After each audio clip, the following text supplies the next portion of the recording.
Merry Christmas! Welcome to New Millennium Ministries, featuring the Diann Morgan Show, where life happens. There are two types of people in this world, those that make life happen and those that let life happen. This show is all about people who make life happen. Today's show is going to be tons of fun. Our show is entitled, How to Give the Best Christmas Party Ever.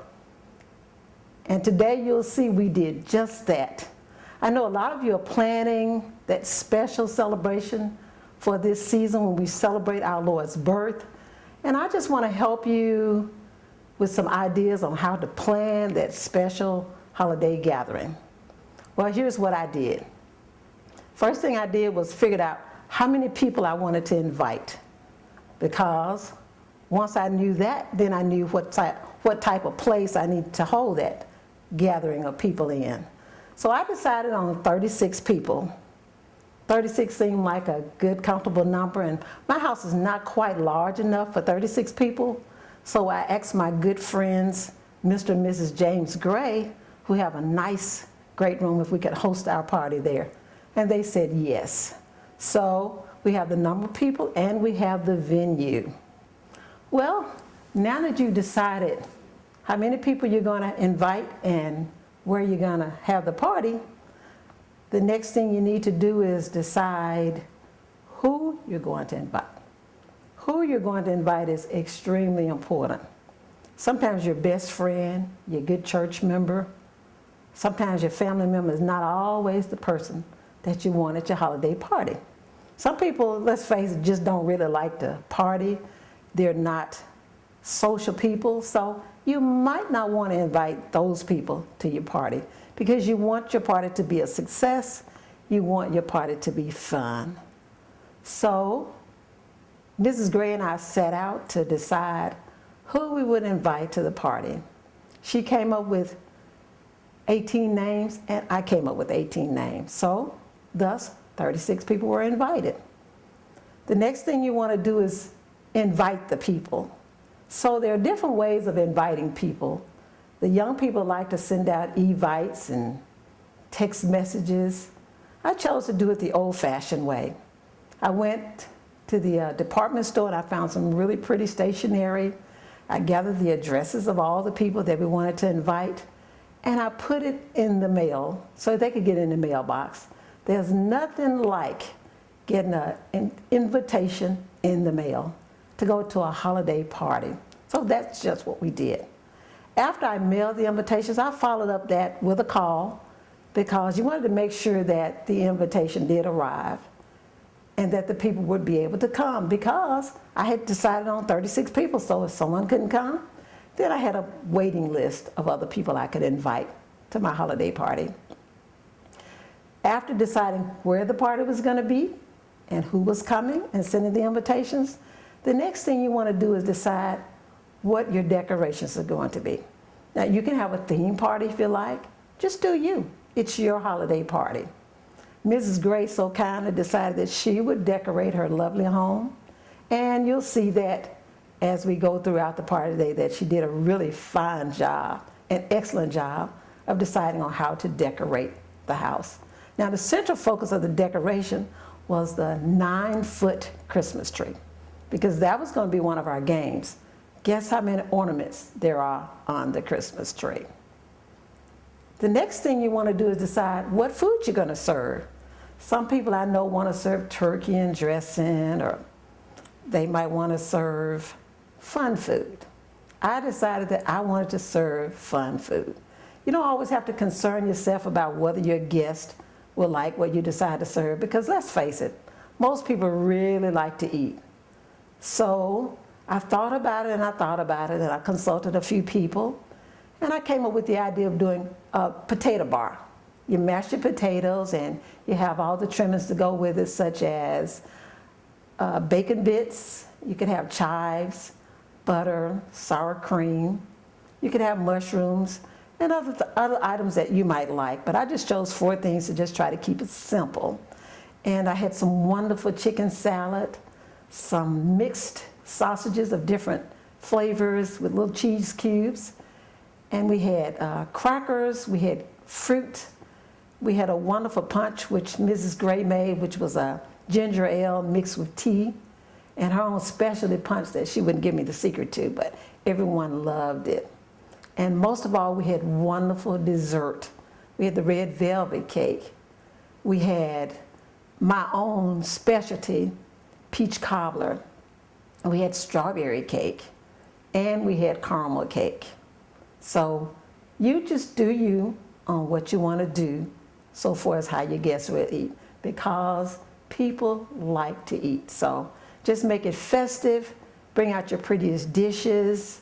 And one thing I forgot, we had some hors d'oeuvres too. We had some shrimp with cocktail sauce.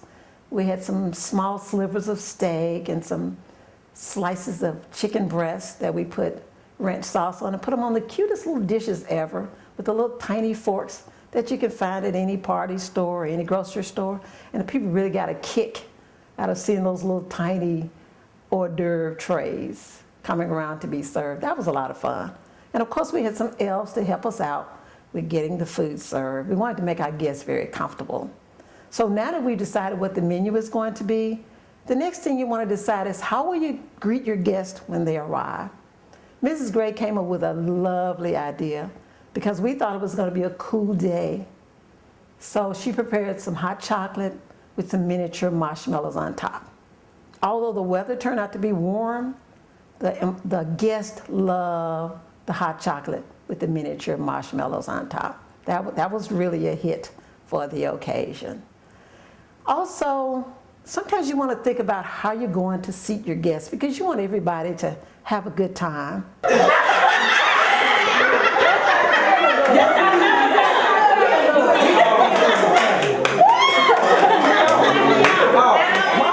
And when you're hosting a party, it's always good to know the personality of your guest.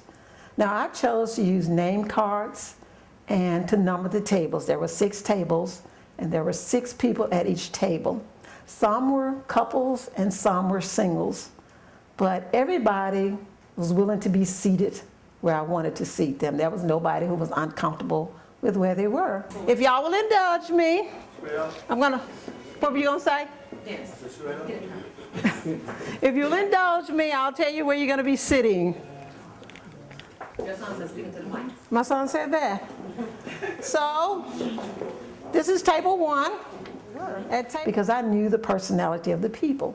And that's always good to know the personality of your guest. Also, you want to have games, but with the games, you have to have some prizes. And as you remember, I mentioned earlier that the Christmas tree was 9 foot tall with a lot of ornaments. So one of the games was guess the ornament. Have any of you ever heard of Elf on the Shelf? Well, I brought along my little elf. And another game was to guess how many times and how many places the elf moved to. And the elf was placed upon the shelf, but as the evening went along, we kind of forgot about the elf. So we forgot to move the elf. But that was okay, because it's your party, so you can do your party any way you like, as long as you agree to have fun. One of the games we played was called the right-left game. You can download that off of your computer. And it's just a game where you read a little story and you have prizes for each table. And when they hear the word right, they'll move the gift to the right. And when they hear the word left, they'll move the gift to the left. And whoever has the gift at the end of the story, that's the person who gets the prize. That's a lot of fun, and people always leave your party wanting a copy of that game. But you can find it on your computer, and it's simply called the right-left game. But there are different versions and variations of this game. But I can tell you, everyone loves that game, and they always want a copy of it. He had 4 shiny quarters left from some birthday money Grandma Wright had sent him, besides the $8.12 left in his piggy bank. Now was time to buy the right present for each member of the Wright family. So one morning he hopped right out of bed and quietly left home and went carefully down the street to the big store that was on the left side of Main Street. The store was decorated with lights and Christmas ornaments. Tommy Wright thought and thought about Christmas presents, and he looked at all the things for sale. "Let's see," said Tommy Wright. "I know, I'll get Mother Wright some warm gloves. Here's the right one." We had bingo, and look at these cool cards. They are Christmas colors. This is a bingo card that I ordered online, and you notice the card is green, and when you find that you have a number, you slide this little red window back to display your number. What we did was bingo with a twist. We decided to play partner bingo, so there were 36 people, so there were 18 partners. And the twist was that they had to bingo twice before they could actually win the game. And JoJo and Doris won bingo with a twist. And that was a lot of fun. Everybody really enjoyed it. So their prize was popcorn. Popcorn's not expensive, but most people really enjoy popcorn. G54. Bingo.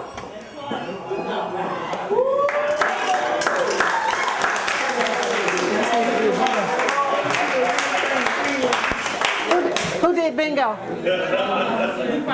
What's the name? Our next game was the 12 Days of Christmas. The way you play the 12 Days of Christmas is you assign each day of Christmas to each table. Now, because we only had 6 tables, we assigned each table 2 days. Each table, when it came their turn, they had to sing that particular day of Christmas, but not only did they have to sing that day, they had to act it out. So it was a lot of fun watching those ladies dance and the golden rings and the pipers piping and Lord sleeping. It was hilarious. Everybody had a wonderful time. And we'll show you some scenes from them actually doing their rendition of the 12 Days of Christmas. My true love gave to me.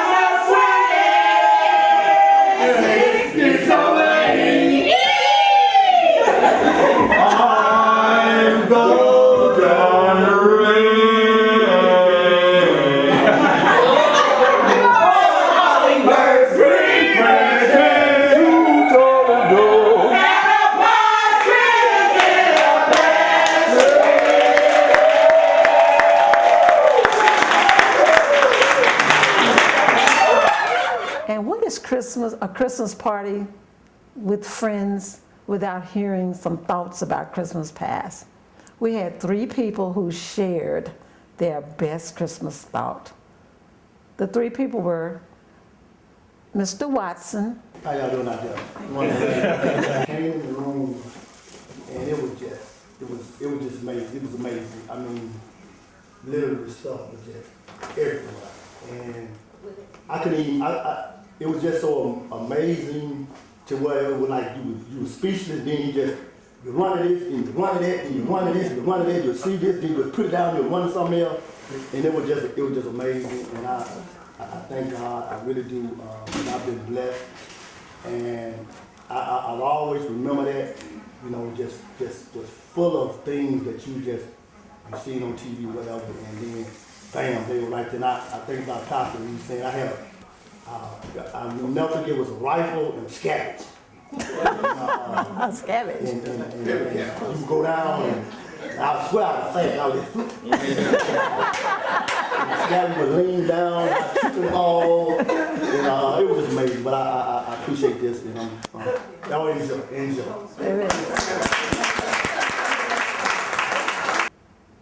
Miss Shepherd. I wanted this typewriter really, really bad, and I had told my mom about it, and she was like, well, I'm not sure if I'm going to be able to get it, you know. She said, but we'll see what we can do. So I just kind of, went along, and of course she was buying Christmas gifts, and I would always have her wrap them. Well, this particular year, she didn't let me help her. And when I got up that morning and I saw it sitting under the tree, I was just so elated and so happy to have this typewriter. And of course, the typewriter kind of shaped my life because I enjoy being a secretary. I love secretarial stuff. So that typewriter shaped my life. Well, thank you. All right. And Reverend Bailey. And I didn't know what to do. And of course, she ran straight to Mama. Mama ran straight to me. And she took the gun. And of course, back then, trees with switches and things on them were plentiful. And I think Mama took every limb off that tree and wore me out with it. So those are the best and the worst Christmas. They told us their fondest thoughts about Christmas ever. And it was something unusual because each one of them was 8 years old. But the stories were warm and fuzzy, and everybody felt really good. And we were almost teary-eyed listening to the stories of their wonderful Christmas they had when they were 8 years old. One of the things that I included in the invitation was I asked each guest, not each couple, each guest to please bring an inexpensive unisex gift. Now for the women that was pretty easy, but for the men, they had a tough time. And I added a twist to it. You cannot bring a gift card. 15? What is this? Is this a gift card like I ask people not to bring? I tell you folks, show is hard-headed. Just hard-headed. So, since they could not bring a gift card, they started calling me. I started getting creative. I told them they could bring bottles of sparkling soda, like the cranberry juice, sparkling soda, sparkling water. They could bring blankets. They could bring toolkits. What woman doesn't like a small, handy toolkit, just in case? But they did a fine job. And what we did was we wanted every person to get a gift, so we numbered the gifts as they brought them in, and we placed them under the Christmas tree. Then we assigned a number to each guest. So when the time came to give out the Christmas gift, whatever number you had, you received the gift with that number on the bag. And that was some pretty interesting gifts. But I think everybody had fun with the gifts because what can you get that's inexpensive? $20 or less, and it's not fun. So the idea was that everybody would get a gift before they leave, and everybody would have fun opening their gifts, because you could not leave the party until you opened your gift, because after all, it was a Christmas party. We were celebrating Christ's birth. So we wanted to celebrate it by having fun, by enjoying the fellowship of friends. And that's what we did. Number two. Right here. That's James. Now the crowning moment of the party. If you remember, I told you we had a 9-foot Christmas tree. But for some reason, the Christmas tree became unstable and it toppled over. I saw people dashing and jumping, and I wasn't sure what happened because I was standing in front of the tree, and all of a sudden I looked behind me, and that poor tree was laying on its side. But the men at the party, they all came together and they righted that tree up, put the ornaments back on, those that didn't break, and the party continued. But if you remember, I told you one of the games was to guess the number of ornaments on the tree. So some of the ornaments broke, but the guests still wanted to guess how many ornaments were on the tree, including those that broke. So we let them do it.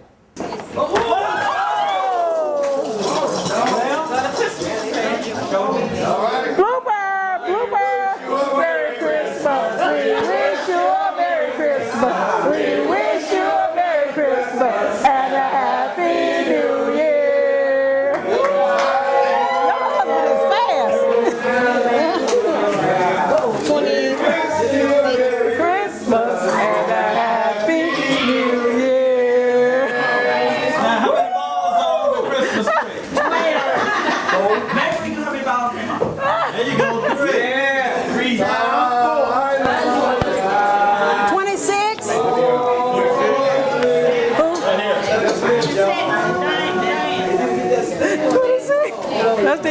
Christmas tree.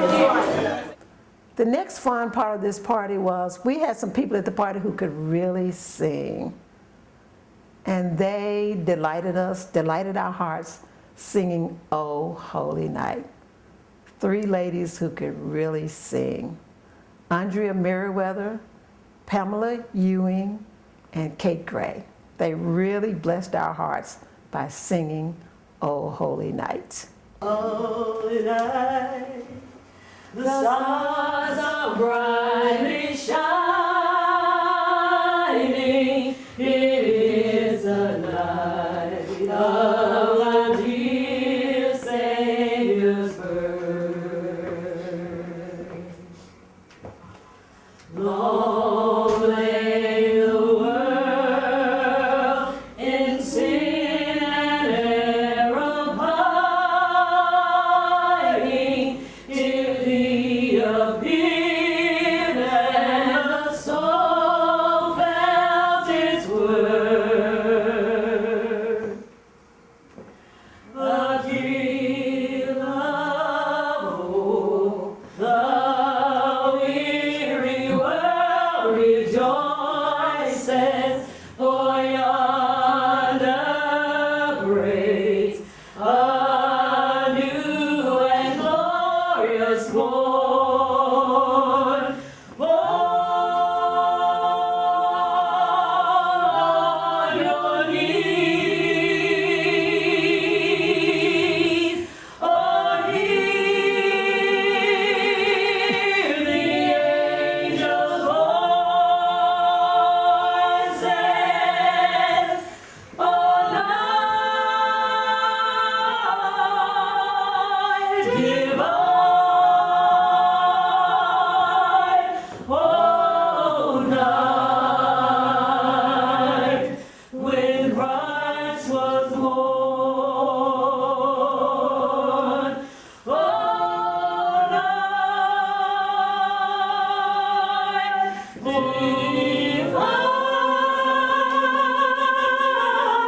night, oh, night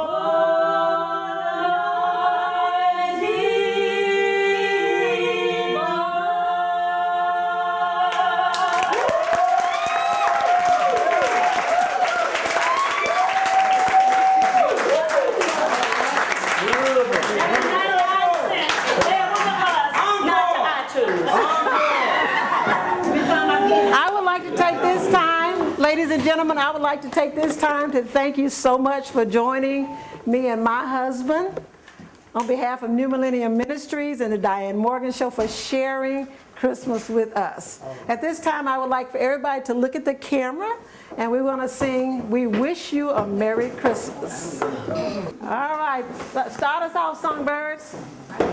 We wish you a Merry Christmas. We wish you a Merry Christmas. We wish you a Merry Christmas and a Happy New Year. Merry Christmas from the Diann Morgan Show.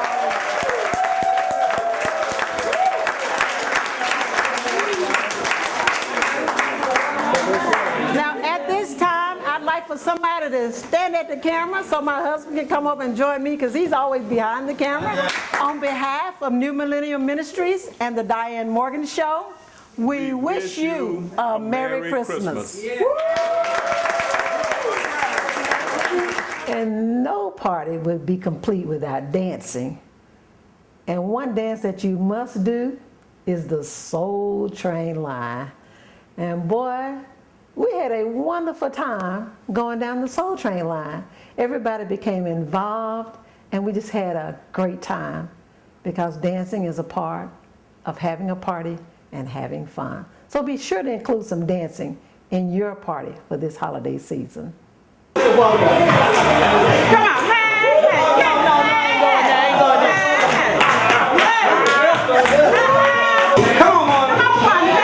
there you go.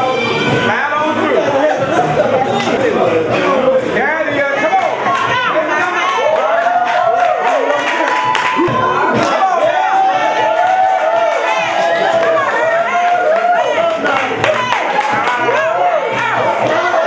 Boy, y'all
we finished off the party by taking pictures of every single person.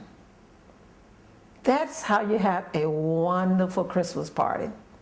Now, if you're hosting this party, you have to decide what you're gonna wear.